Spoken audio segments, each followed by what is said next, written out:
রাজনাথের সঙ্গে কথা হয়েছে পিট হেগসেটের। রাজনাথের সঙ্গে কথা মার্কিন প্রতিরক্ষা সচিবের। সন্ত্রাসী হামলার নিন্দা করেছে মার্কিন প্রতিরক্ষা সচিব। আত্মরক্ষায় ব্যবস্থা নিতে পারে ভারত।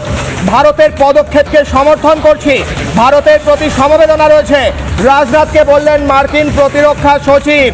অর্থাৎ বড় খবর। অন্যদিকে ফিরবো আলোচনায়। আমি ঝন্টুদার কাছে যাওয়ার আগে একবার দ্রুত অরিত্রর কাছে যাব। অরিত্র, আমরা খবর পাচ্ছি খাইবার পাখতুনখোয়াতে, আমি সেই বিবিসি ব্রেকিংটাও নেব, একটু সময় লাগবে। খাইবার পাখতুনখোয়াতে গভর্নমেন্টের তরফ থেকে ওয়ার সাইরেন ইনস্টল করার কথা বলা হচ্ছে, অর্থাৎ যুদ্ধের সময় যে সাইরেন বাজে সেগুলো অলরেডি লাগিয়ে দিচ্ছে পাকিস্তান।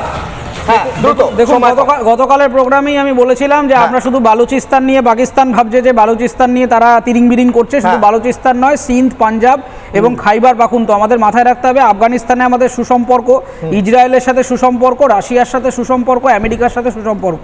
আমরা অল্টারনেট ট্রেড রুট তৈরি করে ফেলেছি। ফলে এই মুহূর্তে ভারতবর্ষ যদি আফগানিস্তানকে পলিটিক্যালি সাপোর্ট দেয় তাহলে খাইবার পাখতুনখোয়া সহ ট্রাইবাল এরিয়াসটা ইমিডিয়েটলি পাকিস্তানের থেকে আলাদা হয়ে যাবে। সেই কারণেই এই ওয়ার সিম্বল টিম্বল দিচ্ছে। যতই সাইরেন বাজাক, অ্যাম্বুলেন্স বাজাক, যা খুশি করুক, তাদের এটা পরিষ্কার জেনে রাখতে হবে যে ভারতবর্ষ এই মুহূর্তে যে জায়গায় রয়েছে তাতে পাকিস্তানকে নিশ্চিহ্ন করে দিতে ভারতবর্ষের এত খাটতে হবে না।